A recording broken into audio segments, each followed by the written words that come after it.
इन्होंने अपने गुरु को अपना समर्पण करके आनंद में रहते हैं, इसलिए इन्होंने अपना नाम समर्पणानंद जी रखा है। और ये अभय वरदान इनको मिला अपने गुरु जी की तरह से, तो इन्हें अभयदेव जी भी कहते हैं। ऐसे ज्ञानी महापुरुष जिनमें अकूत ज्ञान का भंडार भरा है, वो आज हमारे बीच में परम सौभाग्य की बात है, विद्यमान है। मैं बड़े श्रद्धा और सुमन के साथ आप सब लोगों की तरफ से स्वामी जी के श्री चरणों में बड़ा विनम्र निवेदन करता हूं कि स्वामी जी आप हम सब भक्तों को निहाल करें अपने आशीर्वचन से, और जो ज्ञानामृत आपने अपने गुरु से पिया है उसकी एक बूंद हम भक्तों को देकर के निहाल करें। स्वामी जी महाराज।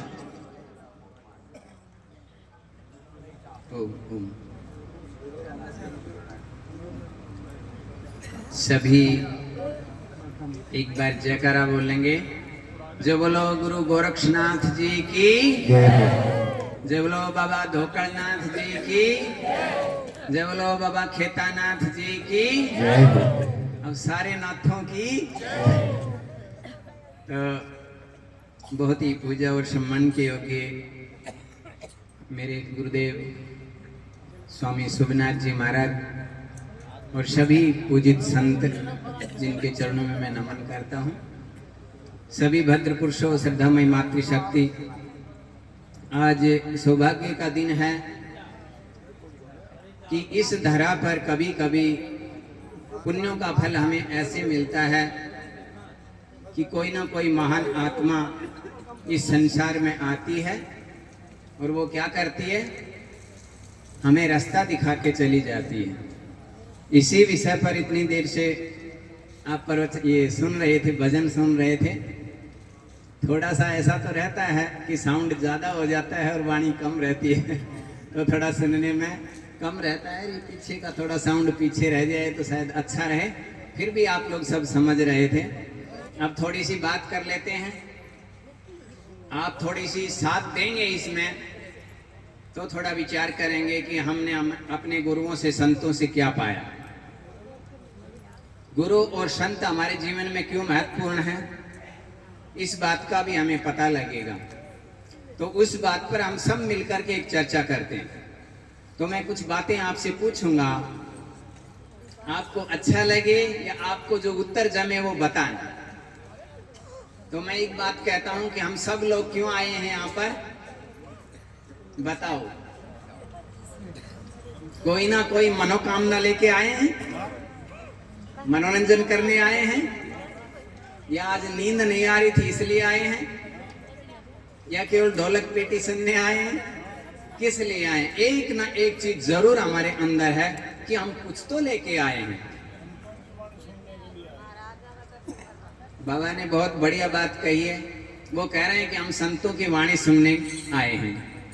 अब उसके पीछे भी एक बात चलती है कि हम संतों की वाणी क्यों सुनना चाहते हैं, ये भी एक महत्वपूर्ण बात है।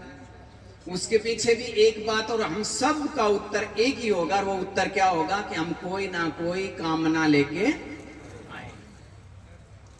बताओ जी, ऐसा है या नहीं कि भाई हम कोई ना कोई इच्छा लेकर के यहाँ पर उपस्थित हुए हैं। वो भिन्न भिन्न प्रकार की इच्छा हो सकती है। किसी की इच्छा हो सकती है मेरा स्वास्थ्य ठीक हो जाएगा, गुरु महाराज मेरा स्वास्थ्य ठीक कर देंगे। किसी की इच्छा हो सकती है कि मेरे पोता हो जाएगा। कोई सोच सकती है, कोई भाई सोच सकता है, कोई बहन सोच सकती है कि मैं, मेरे बेटे के एक बहू आ जाएगी, उसका मुंह देख लूं। होता है ना, कोई ना कोई चीज, कोई पढ़ाई की, कोई कुछ, बूढ़ा आदमी और कुछ सोच के आया होगा, कोई ये भी सोच के आया होगा कि मेरा मन और मेरी इंद्रियां मेरे बस में हो जाएं। ये बहुत महत्वपूर्ण बात है। देखो कि ये भी एक विशेष बात है कि मेरा मन और मेरी इंद्रियां अपने बस में हो जाएं। ये इच्छा भी कोई लेके आया होगा। तो इस सारी इच्छाओं को पूरा करने के लिए हमारे गुरुओं ने, हमारे संतों ने, वेद भगवान ने और भगवान श्री कृष्ण जी ने निचोड़ करके हमें बता दिया। और क्या बता दिया कि गारंटी देते हैं, भगवान जी कहते हैं कि आपको गारंटी देता हूं कि आपकी सारी की सारी मनोकामना पूर्ण होंगी। लेकिन आपको क्या करना पड़ेगा? कुछ तो करना पड़ेगा। जैसे मैं कहूं कि आपको मैं गारंटी देता हूं कि आपका पेट भर जाएगा, आपकी भूख पूरी कर दूंगा, तो कुछ काम आपको करने हैं या नहीं? करने हैं ना भाई, कुछ तो करना ही पड़ेगा। मैं रोटी पकड़ा दी तो कम से कम मुंह में तो डालोगे ही, इतना तो करना ही पड़ता है ना। तो कुछ हमें करना पड़ता है, भगवान ने हमें गारंटी दे दी। वो कहते हैं कि आपकी सभी मनोकामनाएं पूरी होंगी। एक बात। दूसरी बात, हम चाहते हैं कि हमारे आसपास सब अच्छे आदमी रहें। चाहते हैं या नहीं? कोई ऐसा है जो चाहता है कि मेरे पास रहे वो महाबदमाश आदमी रहे? बताओ, कोई भी नहीं चाहता। यदि कोई किसी के साथ गड़बड़ भी करना चाहता है तो वो क्या करता है कि मेरे लिए तो ठीक होना चाहिए ये आदमी। मतलब कोई बदमाश ने पाड़ता भी है तो वो क्या सोचता है कि मेरे लिए तो ये अच्छा सुन नहीं रहा। कोई भी व्यक्ति यदि खराब आदमी को आश्रय देता है, उसको पालता है, उसको बढ़ाता है, तो वो ये अवश्य सोचता है कि वो कम से कम मेरा बुरा नहीं करेगा। ऐसा होता है ना। तो ये दो बात है। एक बात तो ये है कि हम मनोकामनाएं जो लेके आए हैं वो पूरी हों, ये सब चाहते हैं। दूसरी बात, हमारे आसपास कौन रहे? अच्छे आदमी रहे, और उसको, उन अच्छे आदमियों को इस धरती के ऊपर देव कहा है, देवता रहे। तो भगवान जी क्या कहते हैं? वो कहते हैं असंशयम महाभाव। क्या कहते हैं? असंशयम महाभाव सिद्ध्यन्ति सर्वाणि कार्याणि, कि आपके सारे के सारे कार्य, मनोरथ, मनोकामनाएं पूरी हो जाएंगी। देवाश्च अत्र प्रदक्षिणम, और देव लोग आपके आसपास प्रदक्षिणा करने लगेंगे, आपकी रक्षा करने लगेंगे। क्या देवता हमारी रक्षा करें ये हम चाहते हैं या नहीं चाहते? चाहते हैं ना, कि देवता आपकी रक्षा करने लगेंगे और सभी कामनाएं आपकी पूरी हो जाएंगी। ये दो बात हम चाहते हैं ना। अब देखो, भगवान जी ने ये तो कह दिया कि आपकी मनोकामनाएं पूरी न होंगे और देवता आपके चारों तरफ हमेशा मौजूद रहेंगे। गुरु धोकलनाथ जी हमेशा हमारे साथ रहेंगे। लेकिन चार चीज हमें करनी पड़ेंगी। देखो क्या क्या, ये काम की बात बता रहा हूं कि धर्म है ना, वो आसमान की चीज नहीं है, वो मनोरंजन की चीज नहीं है, वो धारण करने की चीज। हमारे जीवन में कुछ ऐसा आचरण उतरे जिससे लोग हमें कहने लगे कि आदमी बहुत अच्छा है या जीजी बहुत अच्छी है। यदि यह बात हमारे जीवन में नहीं आई तो हमारा जीवन व्यर्थ है, चाहे हम कुछ भी। हर व्यक्ति के मुंह से ये निकलने लगे कि संत हो तो ऐसा हो, जैसा गुरु शुभनाथ जी। संत हो तो ऐसा हो जैसे बाबा खेतानाथ जी हुए, जिन्होंने देखा वो सब जानते। संत हो तो ऐसा हो जैसा स्वामी शरणानंद जी हुए, जिन्होंने देखा वो जानते। तो बाप हो तो कैसा हो? लोग कहने लगे पिता हो तो ऐसा, जो बहुत विशेष हो। बहन हो तो ऐसी हो, बेटा हो तो ऐसा हो, अध्यापक हो तो ऐसा हो, ड्राइवर हो तो ऐसा हो, लावणी करने वाला हो तो ऐसा हो, और कपड़ा धोने वाली हो तो ऐसी हो, और रोटी पक, सब जगह घटा लो।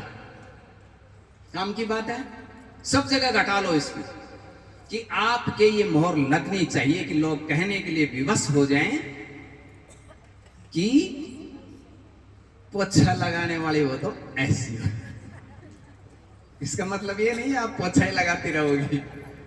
मैंने उदाहरण दिया, पढ़ाई करना सीखना है तो इस बच्चे से सीख लो, बहुत इज्जत से रहना सीखना है तो इस बेटी से सीख लो। होता है ना। तो ये चीज हमारे जीवन में कब आएगी? तब वो कहते हैं कि चार चीज आपको करनी पड़ेंगी। और वो क्या करनी पड़ेंगी? वो कहते हैं सुमंत्रित। अब कोई भी काम करो बहनों, अच्छे से ध्यान से सुनना, भाई लोग भी अच्छे से ध्यान से सुनना। ये बहुत बड़े गुरु महाराजों की, संतों की वाणी है जो मैं आपको बता रहा हूं। वो कहते हैं कि आपकी मनोकामना पूरी होंगी सबकी सब, देवता आपके चारों तरफ चक्कर लगाएंगे, लेकिन कब? जब सुमंत्रित है। किसी भी काम को आप करते हो तो पहले उसको घर में सबके साथ मंत्रणा कर लो। क्या बताया मैंने? कोई भी काम करना चाहते हो पहले घर में उसका विचार कर लो। घर में किस तरह, मैं हरियाणी भाषा बोल देता हूं थोड़ी, किससे करोगे भाई? थारे घर में जैसे कोई जी जवान से, तो उनकी सासू होगी, सासू से सलाह ले लो। कोई भी काम, अभी मैं पब्लिक में ही रहता हूं 8 घंटे, तो मुझे पता है क्या क्या चलता है। एक जीजी ने हलवा बना लिया और सासू से पूछा नहीं, सासू बिरच गई कि सारों घी खराब कर दियो। अब लड़ाई हो रही, मैं पहुंच गया। मैंने कहा तेरे भी मुंह मीठे हो जाएगा, इसमें गलती क्या है? गलत क्या किया इसने? अब देखो, गलत तो नहीं था, लेकिन सासू से सलाह नहीं ली। अच्छा काम करो उसके लिए भी आपको सलाह लेनी है। अच्छा, आप सास से पूछ लेती कि मम्मी आज हलवा को जी कर रहे हो, उसे बना लो। वो कह देती बेटा कोई बात नहीं, बना ले। और कोई थोड़ी सी ज्यादा गर्म दिमाग की रहती तो कहती ठोक ले हलवा, तो रोज रोज डालो बाबा से, लेकिन कोई बात नहीं, बना ले। होता है ना, इससे ज्यादा तो कुछ कहती नहीं, लेकिन बिना पूछे कर लिया तो काम तो अच्छा था। कोई भी बेटी, कोई भी भाई विद्यालय के अंदर जा रहा है और यदि बिना पूछे चला गया तो वह, हमारी ये जवान बेटी है, कह सकती हैं कि मैं तो रेवाड़ी इसलिए गई थी, या मैं तो कोटपुतली बहरोड इसलिए गई थी कि मुझे अपने कोचिंग सेंटर वालों से बात करनी थी। माँ को भी समस्या हो जाएगी, बाप को भी समस्या हो जाएगी। बेटा तुझे जाना चाहिए था, लेकिन हमें बता तो देती। बोलो है कि नहीं ऐसा? भाई सुन रहे हो ना भाई लोग, सुन रहे हो ना कि हमें सलाह लेनी चाहिए। खेत में लावणी आ गई, ठीक है, सबने बेरों से आ गई। दादा है बुढ़ा, दादाजी लावणी शुरू कर दिया, बेटा कर दो, आ गई तो कर दो। और यदि बिना पूछा चला गया तो वो गाड़ी बक के गए तो ससुरा ना रहे हो, काट दिया। कैसे ना, ये पूछ तो लेता। कितनी बार ऐसा होता है? तो सबसे पहली बात यह है, जिस भी घर में मंत्रणा करके कार्य होता है उसके अंदर देवता निवास करते हैं, उसकी मनोकामनाएं पूरी होती हैं। बोलो होती है कि नहीं? और बिना सलाह के आप लोग काम करते हो। आजकल जवान बच्चों में बहुत बड़ी बीमारी आई हुई है। कोई भी नौजवान बच्चा या बच्ची ऐसे कहती है कि मुझे ये लड़का अच्छा लगता है या ये लड़की अच्छी लगती है, मैं विवाह करूंगा। मैं एक बात कहा करता हूं कि भाई देखो, आप 10 रुपए का पेन खरीदने जाते हो, उसके लिए भी किसी ना किसी से पूछते हो कि यो ठीक रखो, क्यों पूछते हैं ना? छोटी सी चीज है, ये कितने रुपए का आता है? 200 रुपए का आता है। मैं ये खरीदता हूं तो मैं 5 बार पूछता हूं। जिसने मोटे मोटे चश्मे लगा रखे, मैं कहता हूं यार ये ठीक रहेगा, ये ठीक रहेगा, पूछता हूं ना। 500 रुपए का चश्मा खरीदने के लिए तो हम पूछने लगते हैं किसी से। 10 रुपए का पेन खरीदने के लिए तो हम पूछने लगते हैं किसी से जो उसके बारे में जानता है। लेकिन पूरी जिंदगी के लिए, विवाह करने के लिए, जिसके साथ रहना है, वो हम पूछने के लिए तैयार ही नहीं। हम कहते हैं कि मम्मी आपको क्या पता, पापा आपको क्या पता। होता है ना? देखो मुझे समझ में नहीं आता, क्योंकि वो लोग गृहस्थ में रह के आए हैं या रह रहे हैं, वो जानते हैं कि कौन सा परिवार, कौन सा खानदान हमारे लिए अच्छा होगा। सहमत हो इस बात से? तो मेरे को यूं बताओ कि सुमंत्रित थे। मैं एक बात कहता हूं, हमारे इतिहास के अंदर एक बहुत बड़ी दुर्घटना हुई, जिस दुर्घटना के कारण भगवान राम को वनवास मिला। आप लोगों को सबको पता है दुर्घटना क्या हुई? कई ने, क्योंकि हमारे समाज में आज भी मंत्रा है और उस समय भी थे, ऐसे मत सोचना कि बिल उसी समय एक ही मंत्रा थी वो मर गई ना, आज भी है। तो एक कि कई ने एक की बात मान करके अपने परिवार की किसी से सलाह नहीं है। बताओ मुझे, यदि के कई थोड़ी देर के लिए आ करके महाराज दशरथ से सलाह ले लेती, भगवान राम से सलाह ले लेती, कौशल्या से सलाह ले लेती, सुमित्रा से सलाह ले लेती, वनवास नहीं मिलता। कौशल्या बहुत त्यागी थी, क्योंकि वो भगवान राम की माँ है। वो कह देती, जी कोई बात नहीं, हम बर्तने बनाते हैं ना कल रात जा। कह देती कि नहीं कह देती? मैं कह देती हूँ आराम से कि बर्तने बना देंगे, लेकिन वनवास नहीं देने देती, क्योंकि ये राजकुमारी आई, ये नंगे पैरों सीता वन में जाएगी, हमारे कुल और खानदान की इज्जत क्या बचेगी? कौन बोलती ये वाक्य बताओ? ये कौशल्या बोलती। क्यों? क्योंकि वो उसका परिवार का सदस्य, उनकी इज्जत है, इसलिए वो बोलती कि बेटा समय की कोई मर्यादा तो थोड़ा सा, मैं थोड़ा मर्यादा में बहुत चलता हूं। तो आप समझ रहे हैं मेरी बात, कि यदि वो सलाह ले लेती तो कभी भी ये इतनी बड़ी दुर्घटना नहीं होती, लेकिन उसने घर में सलाह नहीं लिया। मेरी बहनों, मेरे भाइयों, हाथ जोड़ के निवेदन करता हूं कि एक बात पकड़ लो, गुरु सुखनाथ जी के चरणों में, ये चरण पता नहीं कितने जन्मों का पुण्य कर्म है जब हमें मिले हुए हैं। मैं रेवाड़ी रहता हूं और मैं इन चरणों का दीवाना हूं, और गुरुदेव यहीं बैठे होंगे, सुन रहे होंगे। मैं केवल आता हूं 2-4 मिनट के लिए और उनके चरणों में झुक करके चले जाता हूं, और मुझे पता नहीं क्या मिलता है, आप नहीं जानते।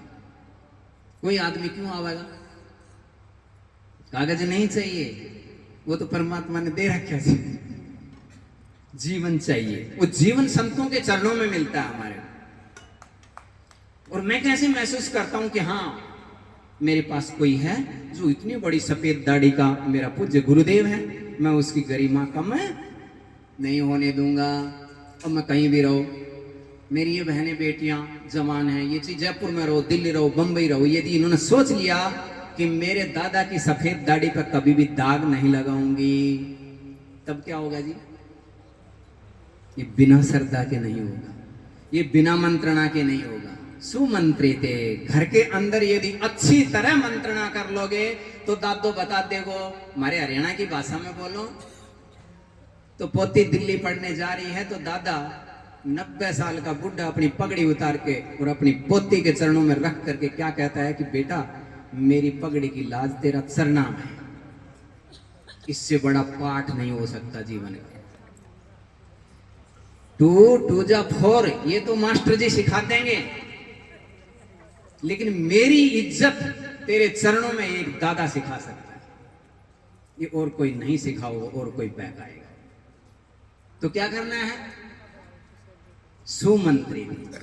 बूढ़ी बूढ़ी भी सुन लो, थारा भी विवाद घर में रहता है, सास बहू की लड़ाई है, कभी पड़ोसन के साथ है, दौरानी जिठानी की, वो भी सुन लो। यदि आप अपना घर में विचार करके काम करोगे तो लड़ाई नहीं होगी। एक बात। दूसरी बात, सुविक्रांति। जब आपने विचार कर लिया तो उस काम को शुरू कर दो, नहीं तो क्या होगा?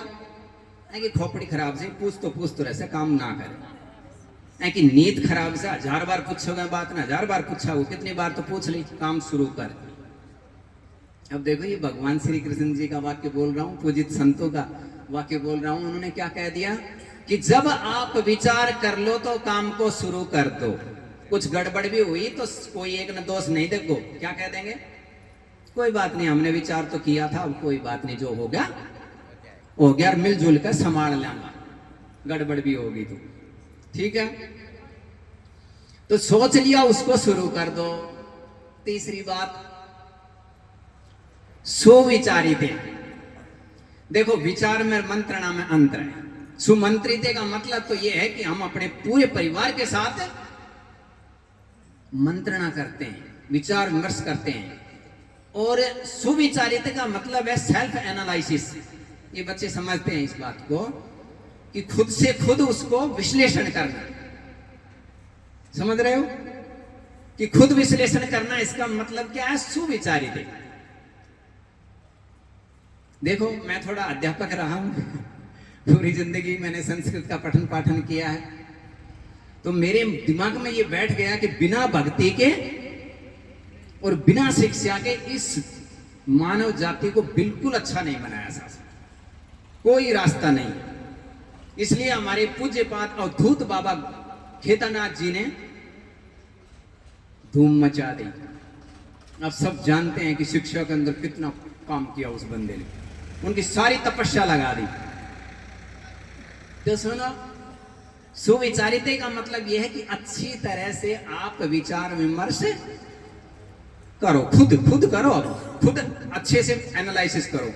और कैसे करो? कई बच्चे मेरे पास लेकर के आते हैं, देखो, और कहेंगे महाराज जी या छोरी जिद करे से या छोरो जिद करे से मैं तो यूं पढ़ूंगा यूं करूंगा। अब मैं भी तो थोड़ा सा पढ़ा लिखा हूँ, थोड़ा सा हूँ, तो मेरे को पागल तो बना नहीं सकता। मैं उनके पास भाई अपनी बात रखता हूँ, क्रॉस क्वेश्चन करता हूँ। अब आपने यदि एनालिसिस अच्छा किया है, सुविचारित है आपकी चीज, तो मेरा जो भी होगा आप लॉजिकल जवाब दोगे, उसका दोगे ना, तो मेरे भी समझ में आएगा। भाई जो आप तार्किक रूप से जवाब दे रहे हो तो मैं खुद ही कहूंगा कि हाँ भाई बात तो ठीक से है कि यानी यो करना चाहिए। लेकिन होता क्या है, मेरा मित्र यो कर रहा है, मेरा फ्रेंड ये कर रहा है तो मुझे भी ये करना चाहिए। कुछ पूछते हैं तो ठन ठन गोपाल, ऐसे थोड़ी होता है। थोड़े भी दिन बाद में छोड़ के बैठ जाता है। एक बच्चा जिद करने लगा, बोले मैं सीख कर जाऊंगा। क्यों जाएगा भाई एकेडमी में? बोले मेरा दोस्त जा रहा है। अब दोस्त के पीछे जिद करके चला गया, 50,000 बुक करके घर आके बैठ गया, क्योंकि विचार ही नहीं किया था। तो सुविचारिते अंतिम बात है, अंतिम बात है। इतना करने के बाद में फिर क्या करो? सुकुरुते। इस संसार के अंदर आप क्या बोलते हो ये महत्वपूर्ण नहीं है, आप क्या जानते हो ये भी महत्वपूर्ण नहीं है, आप क्या करते हो ये सबसे महत्वपूर्ण है। बोलो है कि नहीं? दुनिया का सबसे बड़ा पद है किसका? अमेरिका के राष्ट्रपति का। उसने कितना भ्रष्टाचार कर लिया, कोई बड़ी बात को ना, ना उसने किसको क्या कह दिया, कोई बड़ी बात को ना। लेकिन उसने यदि बलात्कार कर दिया तो बताओ। हाँ, बुढ़ा बाबा भी जाना चढ़ा दो फांसी पे। ये पक्की बात है कि यदि हमारा आचरण अच्छा नहीं हुआ तो गड़बड़ हो जाएगी। सुकृते का मतलब ये है कि हमारा आचरण पवित्र रहना चाहिए। यदि हमारा आचरण पवित्र नहीं रहेगा तो हमारा कुछ भी अच्छा नहीं हो सकता। भगवान जी ने कहा, देवता आपके चारों तरफ आपकी रक्षा के लिए नियुक्त करता हूं, आपकी सब मनोकामनाएं पूरी होंगी, मैं गारंटी देता हूं। लेकिन 4 चीज कर लेना। अब बताओ क्या क्या? सुमंत्रिते, सुविक्रांते, सुविचारिते और सुकुरुते। 4 चीज कर लो। तोड़ कर दिया ना, इससे आगे मुझे जिंदगी का सार दिखाई नहीं देगा। एक बात और कह के जा रहा हूं, 1993 में मेरे अंदर थोड़ा वैराग्य था और मैं घर छोड़ करके भागना चाहता था। देखो 2 घटनाएं सुना के जा रहा हूं आप। वैराग्य था, माँ कोई किसी की नहीं छोड़ती, कोई नहीं चाहता उसके कितने बालक वो ना चाहे कि वो बाबा जी बन जाए, नहीं चाहती। लेकिन मैं हमारे बाबा खेतानाथ जी के लिए एक विशेष बात कहा करता हूं कि मेरा जिंदगी इतनी प्रभावित रही उनसे, उसके कारण बता रहा हूं। और मेरी माँ से भी रही। वो क्यों रही? मेरी माँ अनपढ़ थी और मैं नहीं माना, भागने लगा घर से। 1990 की बात है। तब मेरी माँ ने एक वाक्य बोला, और वाक्य क्या बोला? रोते हुए बोली, मेरा धोड़ा दूध न धोड़ो रहने दिए। अब थारे लिए बहुत छोटी बात लगती होगी, समझ रहे हो? क्या बोला? मेरा धोड़ा दूध न धोड़ो रहने दिए। मेरी जान निकल गई, मांस खत्म हो गया, धोड़ा दूध न धोड़ो रखने के लिए। 90 से लेकर आज तक। अब किसी को साधारण लगती होगी वो मां, कितनी बड़ी बात कह गई। तो मैं मेरी बहनों ने, मेरे भाइयों ने एक बात कहता हूं कि ये बात पकड़ लो। दूसरी बात, मेरे गुरु स्वामी सोमानंद जी महाराज, मैं बोला कि मैं भगवान ने प्राप्त करना चाहता हूं। उन्होंने कहा, वो हरियाणा में बोला करते थे, भाई भगवान ने प्राप्त करना चाहा सा? मैंने कहा हाँ। तो बोले कि जिस अन्न के दाने पर तेरे पसीने के हस्ताक्षर ना हो वो तेरे पेट में नहीं जाना चाहिए, भगवान मिल जाए। देखो कितनी बड़ी बात कह दी। हरामखोर को जिंदगी में कभी भी परमात्मा नहीं मिलता, ये मेरी समझ में आ गया। आप चाहो ना सुख का आशीर्वाद से कुछ हो जाएगा ना, कोई भी हो, चाहे बच्चा हो, चाहे बूढ़ा हो, चाहे जवान हो, उसको कुछ ना कुछ परिश्रम अवश्य करना चाहिए, क्योंकि हमारा देश कर्महीनता के कारण नीचे गया है। ये देश पहला देश है जिसके अंदर भिखारियों की इतनी बड़ी संख्या है। और भिखारी कौन है? जिनके 2 हाथ हैं, 2 आंख हैं, 2 कान हैं, 2 पैर हैं, वो भिखारी हैं। आंख नहीं है, कान नहीं है, हाथ नहीं है, पैर नहीं है, वो भिखारी हो तो समझ में आता है। लेकिन ये सारी की सारी चीजें होते हुए कोई भीख मांग रहा है तो समझ में नहीं आता। संत कभी भिखारी नहीं होता, वो भिक्षुक होता है। भीख में, भिक्षुक होने में और भिखारी में अंतर है। भिक्षुक का मतलब वो स्वीकार करता है, उसके आचरण में इतनी पवित्रता है। मैं तो कहा करता हूं 1990 से आज तक एक सिंगल बंदा आप ऐसा नहीं दिखाओगे कि मैंने यूं कहा हो कि मुझे रोटी दे दो, मुझे कपड़ा दे दो, मुझे ये पैसे दे दो, ना, बिल्कुल नहीं। कपड़े फट गए और किसी भी भाई ने देख लिया तो वो दे देता है तो ठीक है। चप्पल टूट गई, किसी भी भाई ने देख लिया तो वो दे देता है तो ठीक है, नहीं तो कोई बात नहीं। अरे जब मैं ऊपर वाले की आज्ञा का पालन कर रहा हूं तो ऊपर वाला इतना अंधा है क्या, इतना कमजोर है क्या कि वो मेरी इच्छा पूरी नहीं करेगा? मैं कहा करता हूं कि आपके आचरण में इतनी ताकत होनी चाहिए, आपकी तपस्या में इतनी दम होनी चाहिए कि कोई भी व्यक्ति आपको अन्न वस्त्र देने के लिए मजबूर हो जाए कि महाराज जी बस एक बार आ जाओ, एक घूंट तो दूध की ले लो। कब बोलते हैं? जब बहुत पवित्र आचरण होता है, जब आपकी तपस्या में सुगंध आती है, जब आपकी तपस्या में दुर्गंध आने लगती है। तपस्या राक्षसी भी होती है ना, गीता में कहा, तब कुछ नहीं होगा। तो इस देश को सती, संत और शूर ये पवित्र बनाते हैं। पकड़ लेना इन बातों। और इस देश को कायर, क्रूर और कपूत ये नरक बना दे। तो देखिए, ये 2 बातें आप पकड़ लो तो उद्धार हो जाएगा। आप लोगों में रात को कहीं जागरण में जाया नहीं करता हूं। मेरे गुरुदेव का मुझे आदेश हुआ, मैं आया। आप लोगों ने बहुत ध्यान से सुना है। अब 2-4 लाइनें बहनों की थोड़ी सी सुना देता हूं। इस पर तो मुझे गाना नहीं आता है शायद, बाकी आप पीछे पीछे बोल लोगे ना, तो पीछे पीछे बोल लो कि संत हमारे लिए क्या होते हैं। उसी पर है छोटी सी बात, तो सारी पीछे पीछे गा लेना। थारो भजन ना आयो तो इसलिए सुना रहा हूं, इनका तो हो गया। हाय मेरे प्यारे प्यारे गुरु, बिना दुनिया में अपना कोई नहीं है। मेरे प्यारे प्यारे गुरु, बिना दुनिया में अपना, दुनिया में अपना कोई नहीं है। दुनिया में अपना कोई नहीं। दुनिया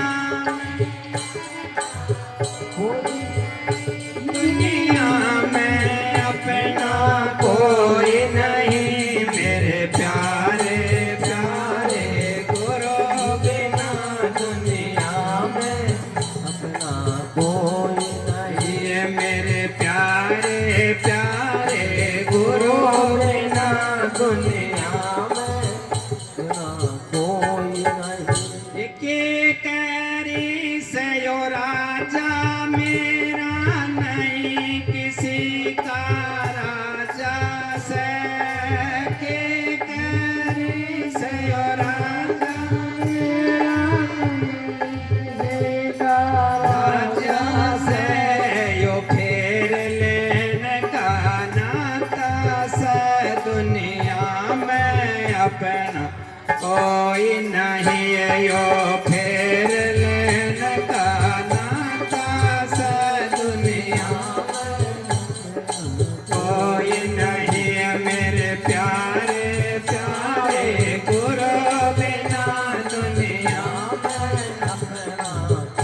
कोई नहीं है मेरे प्यारे प्यारे गुरु बिना दुनिया अपना कोई नहीं। के करे सयो बेटा मेरा नहीं किसी का बेटा सके करे से बेटा मेरा नहीं किसी का बेटा से यो पेट पड़ेगा नाता से दुनिया में अपना कोई नहीं है यो पेट पड़ेगा नाता अपना कोई नहीं है मेरे प्यारे प्यारे गुरु बिना दुनिया में अपना कोई नहीं। के करे सयो बेटी मेरी नहीं किसी की बेटी सके करे सयो बेटी नहीं किसी की बेटी से यो लेन देन का नाता से दुनिया में अपना कोई नहीं है यो लेन देन का नाता से दुनिया अपना कोई नहीं है मेरे प्यारे प्यारे गुरु बिना दुनिया में कोई नहीं है मेरे प्यारे प्यारे गुरु बिना दुनिया में अपना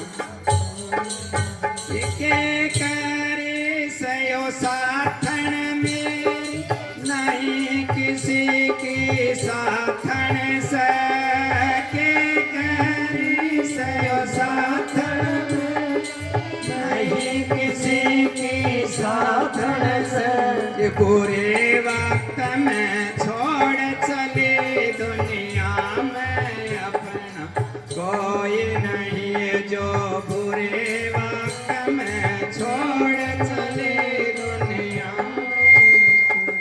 कोई नहीं है मेरे प्यारे प्यारे गुरु बिना दुनिया में तेरा के करी सयो माया मेरी नहीं किसी का धन हो सके करी सयो माया माया में नहीं किसी का धन हो सके जो अंत समय में छोड़ चले दुनिया में अपना कोई नहीं है जो अंत समय छोड़ चले दुनिया में अपना कोई नहीं है मेरे प्यारे प्यारे गुरु बिना दुनिया में तेरा कोई नहीं है मेरे प्यारे प्यारे गुरु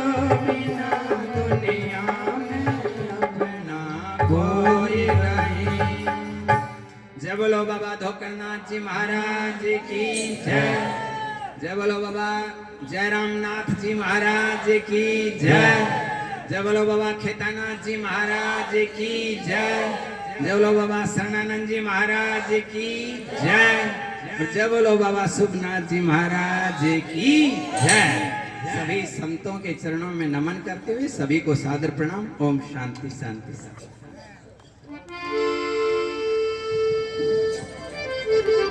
परम पूज्य स्वामी जी समर्पणानंद जी महाराज, आपको कोटि कोटि धन्यवाद हम सब भक्तों की ओर से।